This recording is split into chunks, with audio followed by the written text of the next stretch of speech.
Of course, we do care deeply for all the staff that do so, wonderfully serve our patients as well. For us, though, mostly we worry about our patients.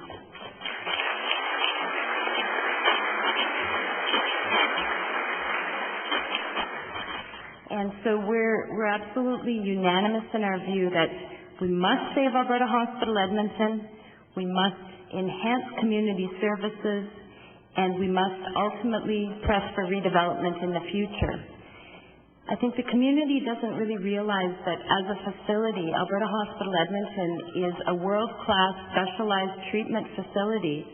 We're acute care. All of our beds are meant to be acute assessment and treatment.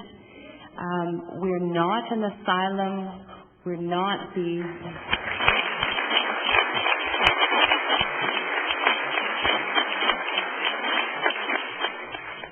the housing institution of years gone by. We're an integral part of the psychiatric services in our region. As a medical staff, we're quite adamant that community services must be enhanced.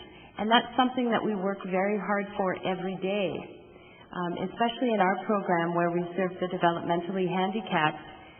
That's a good portion of what we do. We work very hard with the funding agencies and the private care agencies and others in the community that serve our patients. We're constantly looking for placements, and we're finding that it's very, very difficult, especially in the cutbacks of the last few years.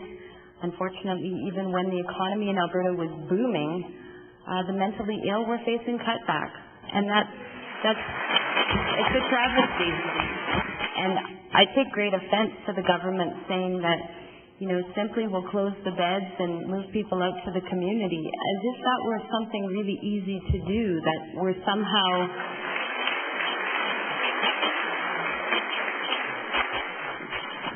they're implying that we've been negligent in our duties.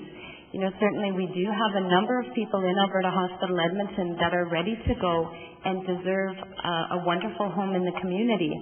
Unfortunately, it's really difficult to manufacture that amazing constellation of well-trained staff and caregivers, proper psychiatric and medical monitoring, day programs, something to do for them recreationally and occupationally, behavioral support.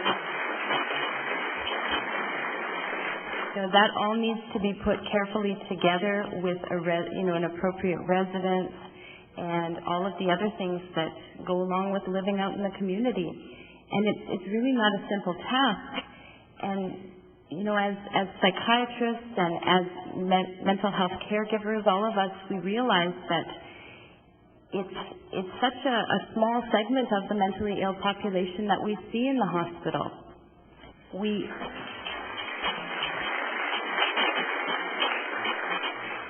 Most of us spend our days serving people largely as outpatients, and we prefer to do it that way, and we think it's wonderfully compassionate.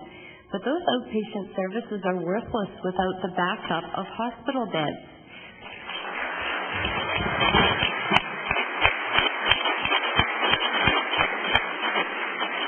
Have that safety net, and some people do very well just knowing that the safety net exists. Community resources are much more likely to take our patients and care for them in the community when they know that we're there for them. And we do owe it to that small, tiny percentage of mentally ill patients that do need our services. We owe it to them to be there for them. Wonderful community resources and residences here, there, and everywhere, and we could get all of those people out that deserve to be out in the community. Instead of having a party and celebrating and closing all the beds, we need to keep those beds open for the next people that are coming in. All of those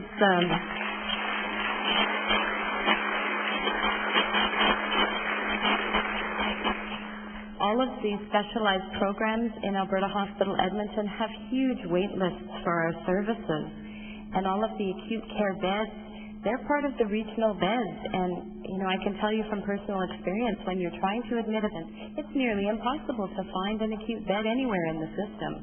And for them to say that that huge chunk of beds that we have that belong to the region should just be closed, it's absolutely ludicrous.